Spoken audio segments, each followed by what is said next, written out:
News alert. Pulivendula Ontimitta ZPTC ఎన్నికల నేపథ్యంలో TDP అనుసరిస్తున్న ప్రజాస్వామిక విధానాలపై వైసీపీ తీవ్ర ఆగ్రహం వ్యక్తం చేసింది. స్థానిక ప్రజలను భయభ్రాంతులకు గురి చేయడానికి పక్క జిల్లాల నుంచి గూండాలను మోహరించారని ఆరోపించింది.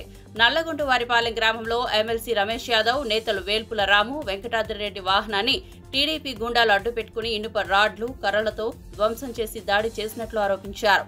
పెట్రోల్ పోసి హత్యాయత్నం కూడా చేశారని తెలిపారు. నిందితులపై చర్యలు తీసుకోకపోగా బాధ్యులపై ఎస్సీ ఎస్టీ అట్రాసిటీ కేసులు నమోదు చేయడం దారుణమని మండిపడ్డారు. ఎన్నికల సందర్భంలో తన బలహీనమైన రాజకీయ వైఖరి, జగన్మోహన్ రెడ్డి గారంటే ఎంత భయపడుతున్నాడు అనే అంశానికి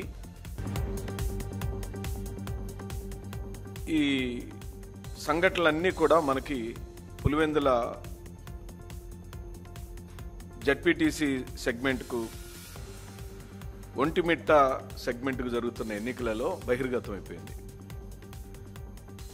ఈ నెల 6వ తారీఖు నాడు నల్లగొండవారిపాలెం అనే గ్రామంలో తెలుగుదేశం పార్టీ గూండాలు, తెలుగుదేశం పార్టీ నాయకుల యొక్క చేతిలో దారుణాతి దారుణంగా అవమానించబడి భుజాన్ని జారిపోయేటట్టుగా కొట్టి ఓ బీసీ సామాజిక వర్గానికి సంబంధించిన మా పార్టీకి సంబంధించిన ఎమ్మెల్సీ రమేష్ యాదవ్ గారి మీద దాడి జరిగింది. ఆ దాడిలో వారి కారు అద్దాలు పగలగొట్టారు, కారు మీద పెట్రోల్ పోశారు, రమేష్ యాదవ్ని కారుతో పాటు తగలబెట్టి చంపాలనే ప్రయత్నం జరిగింది. అదే ఘటనలలో మా మరో నాయకుడైన వేల్పుల రామలింగారెడ్డి గారు, అలాగనే ఇద్దరు నాయకుల మీద జరిగిన దాడిని మీరందరూ కూడా గమనించే ఉన్నారు. ఇలాంటి వైఖరి వేల్పుల రామలింగారెడ్డి, వెంకటాద్రిరెడ్డి ఇద్దరు కూడా అదే దాడిలో గాయపడ్డారండి. స్వయంగా ఎమ్మెల్సీ గాయపడ్డాడు, దారుణాతి దారుణంగా అవమానపడ్డాడు. చర్య తీసుకోమని పదే పదే స్థానికంగా పోలీస్ స్టేషన్ల చుట్టూ మా నాయకత్వాలు తిరిగినాయి, కంప్లైంట్ ఇచ్చింది. ఈ రోజు వరకు దాని మీద ఎలాంటి చర్య తీసుకోలేదు. ఒక్క తెలుగుదేశం పార్టీ వాళ్ళను కూడా అరెస్ట్ చేసిన దాఖలాలు లేవు. కానీ ఈరోజు 6వ తారీఖు నాడు కంప్లైంట్ ఇచ్చినట్లు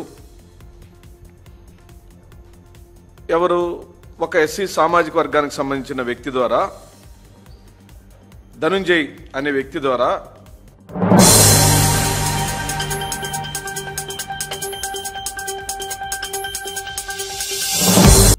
ప్రధానమంత్రి నరేంద్ర మోదీ బెంగళూరులో నమ్మ మెట్రో ఎల్లో లైన్ ప్రాజెక్టుకు పచ్చజెండా ఊపి ప్రారంభించారు. ఈ ప్రాజెక్టుతో నగర రవాణా వ్యవస్థకు పెద్ద ఎత్తున ఊతం లభించనుంది. ట్రాఫిక్ సమస్యలు తగ్గి ప్రయాణ సమయం ఆదా అవుతుందని అధికారులు తెలిపారు. ప్రారంభోత్సవ కార్యక్రమంలో కేంద్ర, రాష్ట్ర మంత్రులు, ప్రజాప్రతినిధులు, సాంకేతిక నిపుణులు పాల్గొన్నారు. మెట్రో విస్తరణతో వ్యాపార, వాణిజ్య రంగాల అభివృద్ధికి ఊతం లభిస్తుందని విశ్లేషకులు అంచనా వేస్తున్నారు.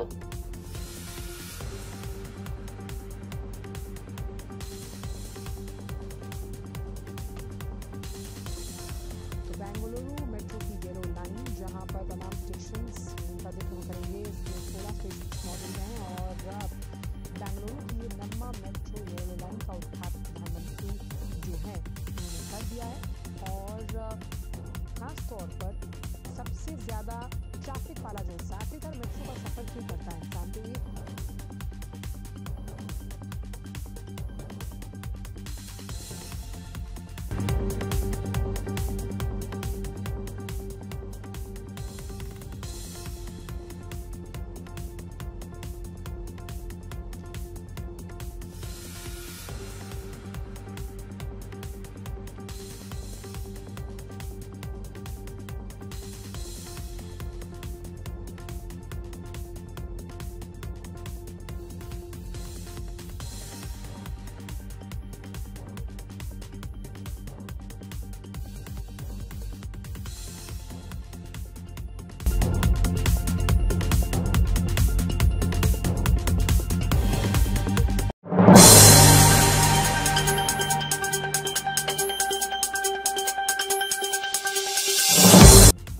రాయలసీమ లిఫ్ట్ ప్రాజెక్టుకు తక్షణం ఆపాలని బట్టి విక్రమార్క డిమాండ్ చేశారు. తెలంగాణ 1 టీఎంసీ నీటిని వాడుతుంటే ఆంధ్రప్రదేశ్ 11 టీఎంసీలు వాడుకుంటోందని విమర్శించారు. ఈ లిఫ్ట్ పూర్తయితే నల్గొండ, ఖమ్మం జిల్లాలకు తీవ్ర నష్టం కలుగుతుందని హెచ్చరించారు. సీఎం రేవంత్ రెడ్డి, ఇరిగేషన్ మంత్రి ఉత్తమ్ కుమార్ రెడ్డి బనకచర్ల ప్రాజెక్టుకు వ్యతిరేకంగా పోరాడడం వల్లే ఈ పనులు ఆగిపోయాయని అన్నారు. తెలంగాణ హక్కుల కోసం పోరాటం కొనసాగుతోందని బట్టి స్పష్టం చేశారు. పోచిరెడ్డిపాడు దగ్గర రాయలసీమ లిఫ్ట్ ఇరిగేషన్ అని లేకపోతే ఇంకొకటని లేకపోతే హంద్రి నీవా అని చెప్పి రోజుకి 11 టీఎంసీల నీళ్లు లెఫ్ట్ కెనాల్ ద్వారా వచ్చేటువంటి నీరింగ్ అబౌట్ 1 టీఎంసీ నీళ్లకి మనం ఇన్ని లక్షల ఎకరాలు పండించుకుంటున్నాం. ఆ 1 టీఎంసీ నీళ్లకి ఆ స్థాయిలో 11 టీఎంసీలు రోజుకి అక్కడి నుంచి లిఫ్ట్ చేస్తే శ్రీశైలం 20-25 రోజుల్లో ఖాళీ అయిపోయేటువంటి ప్రమాదం ముంచుకొస్తాం. ఒకవేళ శ్రీశైలమే ఖాళీ అయితే నాగార్జున సాగర్ నిండేది ఎప్పుడు?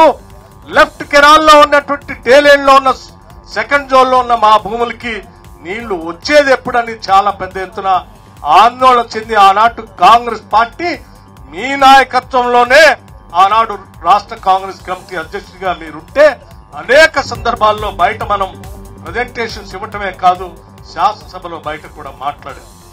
మేము టేలెండ్ లో ఉన్నాం. సాగర్ జలాలు ఎట్టి పరిస్థితుల్లో మాకు అందుబాటులోకి వచ్చేటట్టుగా ఇరిగేషన్ శాఖ మంత్రులుగా మీరు తీసుకోవాల్సిన చర్యలన్నీ కూడా పటిష్టంగా తీసుకునే క్రమంలో ఇరిగేషన్ శాఖ మంత్రిగా ఆనాడు మీరు చేసినటువంటి పోరాటాన్ని గుర్తుపెట్టుకుని ఇవాళ పెద్ద ఎత్తున ఈ లెఫ్ట్ కెనాల్ ని కాపాడటం కోసం మీరు కేంద్రంతో గాని మిగతా వాళ్ళతో కానీ లేకపోతే న్యాయబద్ధంగా న్యాయస్థానాల్లో కూడా చేస్తున్నటువంటి పోరాటానికి ఖమ్మం జిల్లా ప్రజలందరి తరఫున మీకు ధన్యవాదాలు తెలియజేస్తా ఉన్నాం. ఇరిగేషన్ శాఖ మంత్రిగా మాకు తెలుసు మీరు సుప్రీంకోర్టు దాకా వెళ్లారు, మాకు తెలుసు మీరు బనకచర్లు కూడా అడ్డుకున్నారు. మీరు ఈ రాష్ట్ర ముఖ్యమంత్రి రేవంత్ రెడ్డి గారు ఢిల్లీకి వెళ్లి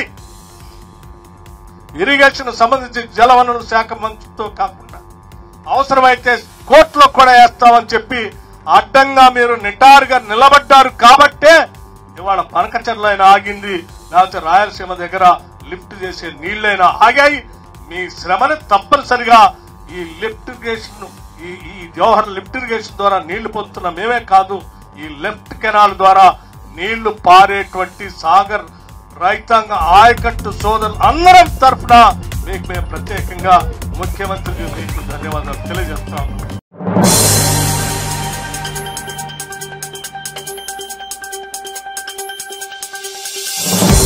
మంత్రి వివేక్ బీఆర్ఎస్ ప్రభుత్వంపై తీవ్ర విమర్శలు చేశారు. 10 ఏళ్ల పాలనలో పేదలకు సొంతింటి కలను నెరవేర్చలేకపోయారని, రేషన్ కార్డులు ఇవ్వలేదని ఆరోపించారు.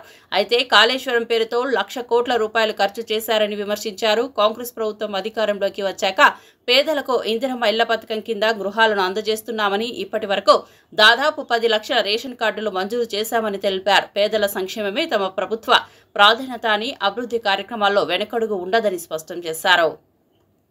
10 సంవత్సరాలు టీఆర్ఎస్ ప్రభుత్వం హయాంలో ఉన్నప్పుడు వాళ్ళు డబుల్ బెడ్రూమ్లు ఇస్తానని చెప్పి ప్రజలకు ఎవరైతే ఇల్లు లేని వాళ్ళు ఉన్నారో వారందరికీ ఒక కళ ఉండే, మాకు డబుల్ బెడ్రూమ్ ఇల్లు వస్తుందని చెప్పి. కానీ టీఆర్ఎస్ ప్రభుత్వము వారికి శూన్యం చేసి పోయి అక్కడ కాళేశ్వరం ప్రాజెక్టులో 1,00,000 కోట్ల రూపాయలు ఖర్చు పెట్టి ఏదైతే మన ప్రజలకు బీద ప్రజలకు ఇల్లు ఇవ్వాలో అది ఇవ్వలేదు. రాష్ట్ర ప్రభుత్వము కాంగ్రెస్ ప్రభుత్వం ఒక నిర్ణయం తీసుకుంది, మేము అందరికీ ఇందిరమ్మ ఇల్లులు కట్టిస్తామని చెప్పి ఈ కార్యక్రమం తీసుకోవడం జరిగింది. రాష్ట్ర వ్యాప్తంగా కూడా ఈ ఇందిరమ్మ ఇల్లు మంచి కార్యక్రమం అని చెప్పి వాళ్ళందరూ కూడా సంతోషిస్తున్నారు. మీకు తెలిసిన విషయమే, 10 సంవత్సరాలలో రేషన్ కార్డ్స్ కూడా డిస్ట్రిబ్యూట్ చేయలేదు. కానీ కొత్త రేషన్ కార్డ్స్ కాంగ్రెస్ ప్రభుత్వం వచ్చిన తర్వాత మొన్న రిలీజ్ చేయడం జరిగింది. సుమారు రాష్ట్ర వ్యాప్తంగా 17 లక్షల రేషన్ కార్డ్స్ కూడా డిస్ట్రిబ్యూట్ చేస్తున్నారు. అంటే ప్రజలు ఇన్ని సంవత్సరాలు మాకు కొత్త రేషన్ కార్డులు కావాలి, మాకు పాత రేషన్ కార్డులో మా పేర్లు రావాలని చెప్పి ఎవరైతే అడల్ట్స్ అయినారో వాళ్ళందరూ కూడా ఎదురు చూస్తున్నారో రాష్ట్ర ప్రభుత్వం ఇవ్వడం జరిగింది.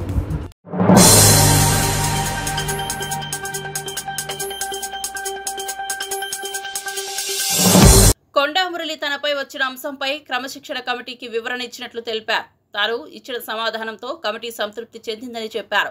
కాంగ్రెస్ ఇచ్చిన మాటలు ఎప్పటికీ జవదాటనని, పార్టీ ఏ నిర్ణయం తీసుకున్నా కట్టుబడి ఉంటానని స్పష్టం చేశారు. రాహుల్ గాంధీని ప్రధానమంత్రిగా చూడటమే తమ అందరి కోరిక అని పేర్కొన్నారు. పార్టీ పట్ల నిబద్ధతతో పనిచేస్తూ ఐక్యత కాపాడడమే ప్రధాన లక్ష్యమని చెప్పారు. భవిష్యత్తులో కూడా పార్టీ అభిమతానుసారం ముందుకు సాగుతానని హామీ ఇచ్చారు. ఈరోజు వాళ్ళందరూ కూడా డిస్కస్ చేసుకున్నారు చాలా రోజులు. మరి కంపల్సరిగా రేపు కాంగ్రెస్ పార్టీకి నేను ముందే చెప్పినా, మరి ఆడ రాహుల్ గాంధీ గారిని మరి ప్రధానమంత్రి చేయాలని, ఇక్కడ రేవంత్ అన్నను మహేష్ అన్న కూడా మరి పైకి రావాలనేది దృష్టితోని ఈరోజు స్థానిక సంస్థల ఎన్నికలు వస్తున్నాయి. మరి ఎన్నికల్లో కూడా కలిసి పనిచేసే కార్యక్రమంలో భాగంగా అన్న చెప్పడం జరిగింది. అన్న ఆదేశాన్ని కంపల్సరీగా పాటిస్తాం. ఎందుకంటే డిసిప్లినరీ కమిటీ అన్నారు. మరి దానికి మేము సమానం కూడా చెప్పడం జరిగింది. వారు సాటిస్ఫై అయ్యారు. కాబట్టి ఇప్పుడు కాదు ఎప్పుడు కూడా మా కాంగ్రెస్ పార్టీ మా రక్తంలో ఉన్నది. కాబట్టి ఎందులో ఉండలేము. కాంగ్రెస్ పార్టీని అయితే ఉంటాము. కాబట్టి మీ పార్టీకి రావడం జరిగింది. మరి ఈరోజు ఒకటే మాట చెప్తున్నా, కాంగ్రెస్ పార్టీ ఏ ఆదేశం ఇస్తే దాన్ని తూచా తప్పకుండా నేను ఆచరణ పెడతానని తెలియజేస్తాను.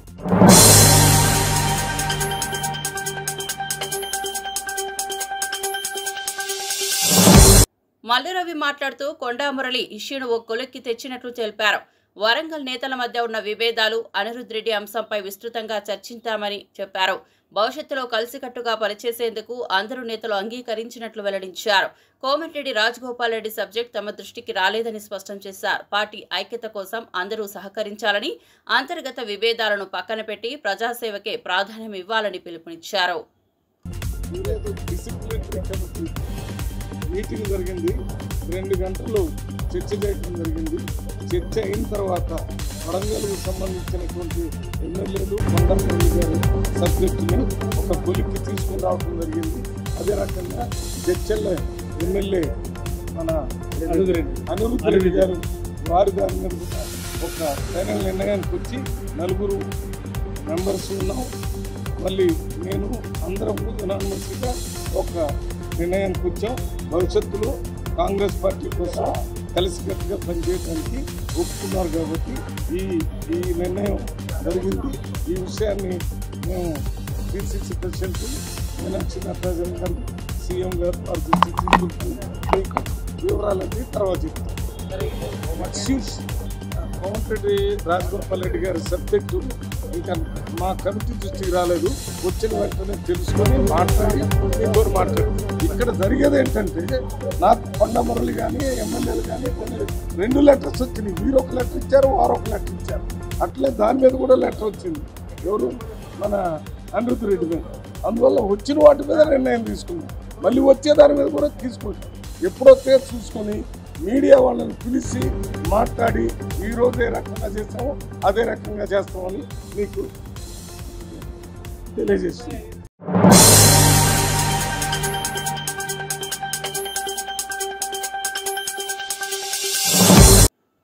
మేడ్చల్ ఎమ్మెల్యే మల్లారెడ్డి రాజకీయాలపై మరోసారి కీలక వ్యాఖ్యలు చేశారు. జపాన్లో రాజకీయాలకు రిటైర్మెంట్ ఉండదని, ఇక్కడ కూడా తనకు రాజకీయాల్లో రిటైర్మెంట్ లేదని స్పష్టం చేశారు. రాజకీయాలు వదిలేస్తానని ఎప్పుడూ అనలేదని, బీజేపీ లేదా టీడీపీలో చేరే ప్రశ్నే లేదని చెప్పారు. తాను ఎప్పటికీ బీఆర్ఎస్లోనే కొనసాగుతానని తెలిపారు. జవహర్ నగర్లోని ఓ ఫంక్షన్ హాల్ ప్రారంభోత్సవంలో మాట్లాడిన ఆయన, ఈ ప్రాంతం తన గుండెతో సమానమని, ఇక్కడి ప్రజల అభివృద్ధి కోసం నిరంతరం కృషి చేస్తానని హామీ ఇచ్చారు. రాజకీయాలకు దూరం ఉన్నారు కదా సార్, వారసత్వం దూరమేమి నేను అనలేదయా. నిన్న వాళ్ళు ఏదో రాంగ్ తోటి మెసేజ్ తోటి స్పీడ్ లో పోయిందని. రాజకీయంలో రిటైర్మెంట్ ఉండదు, యాది పెట్టు. రాజకీయంలో రిటైర్మెంట్ ఉండదు. నేను విద్యా సంస్థలు దేశం అంతా ఓపెన్ చేస్తా అని చెప్పిన. రాజకీయంలోకి నువ్వు ఆయన అడిగిండు, విలేకరు తమ్ముడు అడిగిండు ఏంటంటే, నువ్వు బీజేపీలోకి పోతావా తెలుగుదేశంలో పోతావా అని అడిగితే, నేను ఏ దేశంలో పోను, ఏ పార్టీలో పోను, నేను ఇంకా నాకు 3 ఏళ్ళు ఉంది, 73 సంవత్సరాలు ఉంది అని చెప్పిన. జపాన్ లో రిటైర్మెంట్ లేదు, నాకు కూడా రిటైర్మెంట్ లేదు. మన జవహర్ నగర్ లో పెద్ద ఎత్తున ఒక నైస్ ఫంక్షన్ హాల్. నైస్ అంటే రియల్ గా కూడా నైస్ ఉంది. నేను చాలా సంతోషపడ్డా లోపల చూసినాక. నైస్ ఫంక్షన్ హాల్ మన యూసుఫ్ గారు, మతీన్ గారు కలిసి ప్రారంభించినందుకు చాలా సంతోషం, వాళ్ళకు శుభాకాంక్షలు. ఏది ఏమైనా జవహర్ నగర్ ఒకప్పటి జవహర్ నగర్ వేరు, ఇప్పుడు జవహర్ నగర్ వేరు. నాకు చాలా సంతోషం అనిపిస్తుంది జవహర్ నగర్ ఎప్పుడు వచ్చినా, ఏది ప్రారంభించినా, ఏ పని చేసినా. ఎందుకంటే జవహర్ నగర్ మొదటిసారి చెప్తున్నా నాకు గుండెకాయ. ఎందుకంటే నిజంగా మా కేటీఆర్ గారు, కేసీఆర్ గారు చాలా అభివృద్ధి చేసింది జవహర్ నగర్.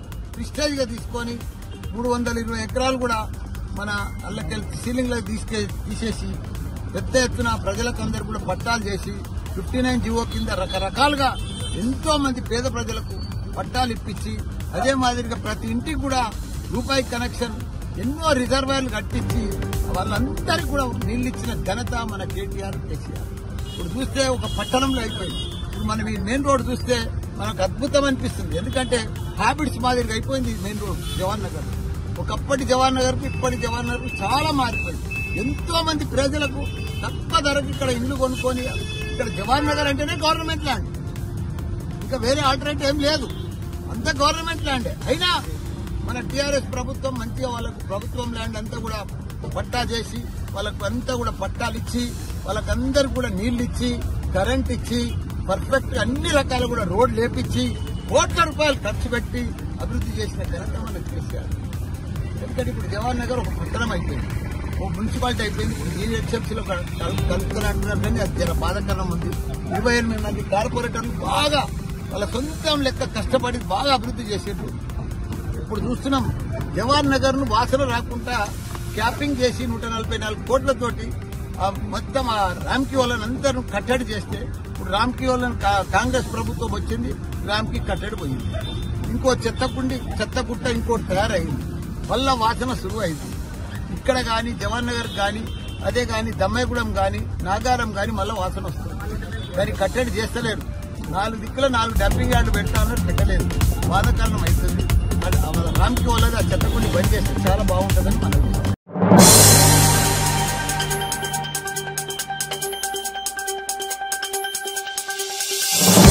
అచ్చంపేట మాజీ ఎమ్మెల్యే గువ్వల బాలరాజు బీజేపీలో చేరారు. తెలంగాణ బీజేపీ అధ్యక్షుడు రామచంద్రరావు సమక్షంలో ఆయనకు బీజేపీ కండువా కప్పి ఆహ్వానించారు.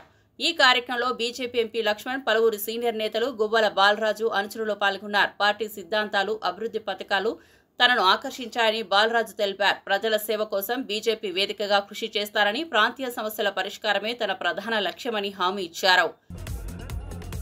భారతీయ జనతా పార్టీలో ఈరోజు అచ్చంపేట మాజీ శాసనసభ్యులు గువ్వల బాలరాజు గారికి సాధారణంగా భారతీయ జనతా పార్టీ కుటుంబంలోకి స్వాగతం తెలుపుతున్నారు మన రాష్ట్ర అధ్యక్షులు ఎన్ రామచంద్రరావు గారు.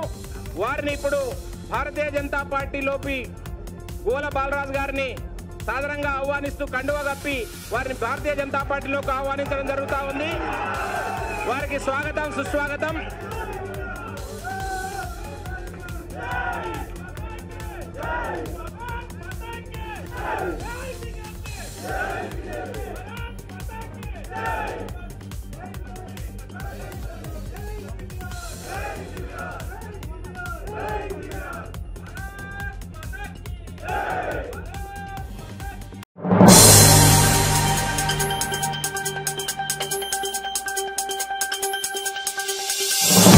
మాజీ ఎమ్మెల్యే బీజేపీ, కాంగ్రెస్ పార్టీలపై తీవ్ర విమర్శలు చేశారు. కేంద్ర మంత్రులు కిషన్ రెడ్డి, బండి సంజయ్లు సీఎం రేవంత్ రెడ్డికి సెక్యూరిటీ గార్డులా వ్యవహరిస్తున్నారని ఎద్దేవా చేశారు.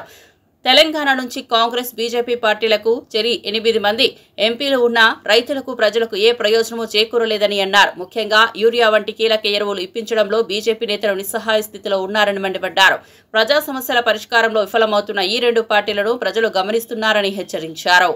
కేంద్ర మంత్రి బండి సంజయ్ గారు రక్షాబంధన్ సందర్భంగా వారు మాట్లాడుతూ చెప్తున్నారు, బీఆర్ఎస్ పార్టీది, కాంగ్రెస్ పార్టీది ఒక అనుబంధం ఉందని చెప్తా ఉన్నారు. నేను ఈ సందర్భంగా వారిని ఒకటి అడుగుతా ఉన్నా, నిజమైన బంధం, నిజమైన అనుబంధం ఏంటంటే రేవంత్ రెడ్డి తోటి, రేవంత్ రెడ్డి ప్రభుత్వంతో మీకున్నది. కాబట్టి మీరు ఆయన చెప్తున్నారు, నీ మంత్రులతో జాగ్రత్తగా ఉండండి, మేము మంచిగానే ఉన్నాం, కానీ నీ దగ్గర నీ పక్కన చక్కగా చూసుకోమని సవాల్ ఇచ్చినాం. ఈ రోజు నిజంగా చూస్తా ఉంటే ఈ రాష్ట్రంలో ఉండేటువంటి 2 కేంద్ర మంత్రులు ఈ రాష్ట్ర ప్రభుత్వానికి సెక్యూరిటీ గార్డ్ లాగా పనిచేస్తా ఉన్నారు.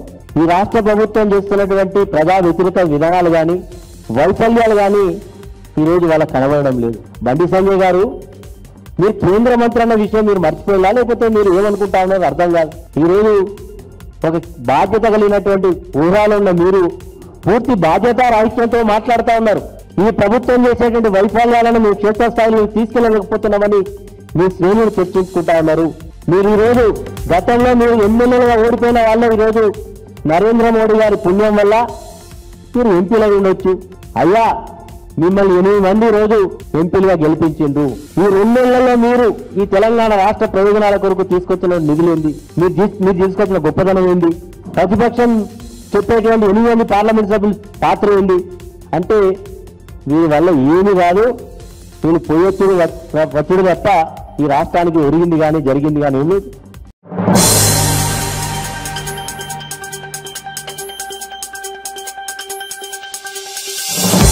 ఎమ్మెల్సీ రమేష్ యాదవ్ రాష్ట్రంలో శాంతి భద్రతలు పూర్తిగా క్షీణించాయని తీవ్రంగా విమర్శించారు. పులివెందుల జెడ్పీటీసీ ఉప ఎన్నిక సందర్భంగా పోలీసులు అధిక టీడీపీతో కుమ్మక్కై ప్రతిపక్ష నేతలపై తప్పుడు కేసులు నమోదు చేస్తున్నారని ఆరోపించారు. టీడీపీ గూండాలు వైసీపీ కార్యకర్తలపై భౌతిక దాడులు చేస్తున్నప్పటికీ పోలీసులు నిర్లక్ష్యం వహిస్తున్నారని, తాను ఎమ్మెల్సీగా ఉన్నప్పటికీ తనపై హత్యాయత్నం జరిగిందని, రక్షణ లేకుండా ఉన్న పరిస్థితి ఆందోళనకరమని తెలిపారు.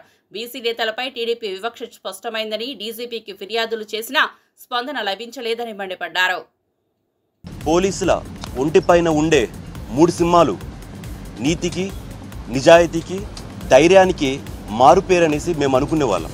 కానీ ఈరోజు ఆ ఒంటిపైన ఉన్న 3 సింహాలు తీసేసి తెలుగుదేశం, జనసేన, బీజేపీ అనే విధంగా ఈరోజు పోలీస్ వ్యవస్థ అంతా మనకు ఆంధ్రప్రదేశ్లో కనపడుతుంది. కాకి చొక్కాలు తీసేసి పచ్చ చొక్కాలు వేసుకొని ఈరోజు పులివెందల్లో జరిగే ఒక చిన్న ఎలక్షన్ కానీ పెద్ద యుద్ధమే మేము చేయవలసి అవసరం మాకు అక్కడ పడుతుంది. కేవలం ఈ పోలీసుల అండదండలు చూసుకొని అక్కడ ఉండే కూటమి ప్రభుత్వం సంబంధించిన నాయకులు కావచ్చు, కార్యకర్తలు కావచ్చు, ఈరోజు మా పార్టీకి సంబంధించిన వైఎస్ఆర్సీపీ కార్యకర్తలు కావచ్చు, నాయకులు కావచ్చు, విపరీతమైన దాడి ఆంధ్రప్రదేశ్ రాష్ట్రంలో ఎప్పుడు జరగని విధంగా ఈరోజు వైఎస్ఆర్సీపీ పార్టీ కార్యకర్తలు, నాయకుల పైన జరుగుతూ ఉంది. నామినేషన్ ప్రక్రియ మొదలైన రోజు నుంచి నామినేషన్ వేసిన ప్రతిరోజు ఆ రోజు నుంచి ఎన్ని గొడవలు జరుగుతున్నాయో మీకు అందరికీ తెలిసిందే. మా వైఎస్ఆర్సీపీ పార్టీ కార్యకర్తలు క్యాంపెయినింగ్ పోయినప్పుడు విపరీతంగా కట్టెలతో దాడి చేసి వాళ్ళ కార్లలో సైరన్లు వేసుకొని పోయిన పరిస్థితి పులివెందుల ప్రజలు చూశారు. మరుసటి రోజు ఒక ఎమ్మెల్సీగా, ఒక చట్టసభల్లో ఉన్న వ్యక్తిగా నేను మా పార్టీకి సంబంధించి క్యాంపెయినింగ్ పోయి అక్కడ ముగించుకొని బయలుదేరే సమయంలో సుమారుగా ఒక 100 నుంచి 150 మంది వచ్చి మమ్మల్ని చంపే ప్రయత్నం చేశారు. మా కారు పైన పెట్రోల్ పోసి తగలబెట్టే ప్రయత్నం చేశారు. ఆ దేవుని దయ వల్ల నేను అక్కడి నుంచి తప్పించుకొని పారిపోయే పరిస్థితి మీకు అందరికీ తెలిసింది. ఈరోజు ఎలక్షన్ జరిగే టైంలో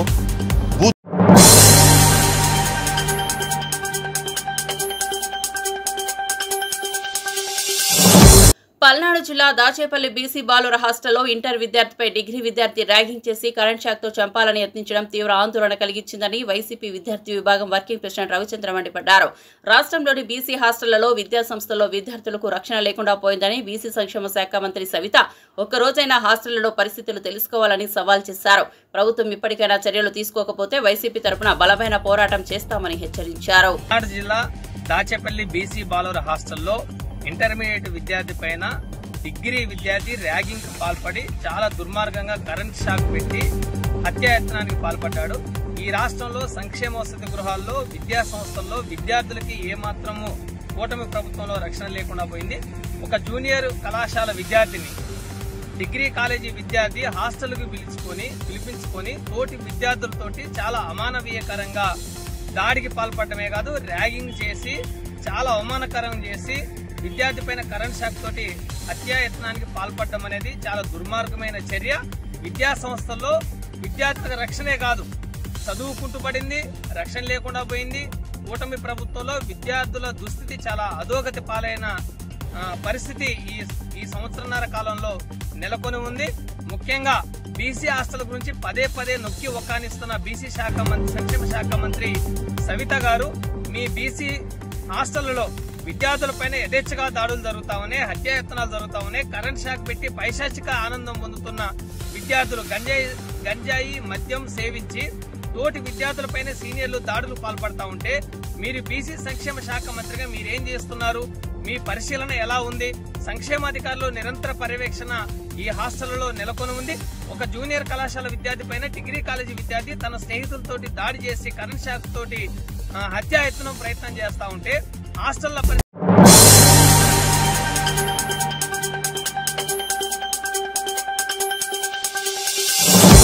వర్షాకాలంలో హైదరాబాద్ లో వరద సమస్య కొత్తది కాదని మంత్రి పొన్నం ప్రభాకర్ అన్నారు. సీఎం రేవంత్ రెడ్డి ఆదేశాలతో అన్ని శాఖల సమన్వయంతో నగర సమస్యలకు శాశ్వత పరిష్కారం తీసుకురావడానికి చర్యలు మొదలుపెట్టామని వెల్లడించారు. భవిష్యత్ అవసరాలను దృష్టిలో ఉంచుకుని మాస్టర్ ప్లాన్ సిద్ధం చేయాలని నిర్ణయం తీసుకున్నామని తెలిపారు. ప్రభుత్వం చేపట్టే పనుల్లో ప్రజలు సహకరించాల్సిన అవసరం ఉందని సూచించారు. హైదరాబాద్ కు సంబంధించి రింగ్ రోడ్డు లోపల ఉన్నటువంటి ప్రాంత ప్రజలకు వర్షం కారణంగా ఎటువంటి ఇబ్బందులు సమస్యలు ఏర్పడకుండా చూడాలనే ఆలోచనతోటి రాష్ట్ర ప్రభుత్వం దృఢ సంకల్పంతో ఉంది. ముఖ్యమంత్రి గారు ఆ విధమైనటువంటి ఆదేశాలు ఇవ్వడం జరిగింది. ఇక్కడ నాతో పాటు గౌరవ మేయర్ గారు,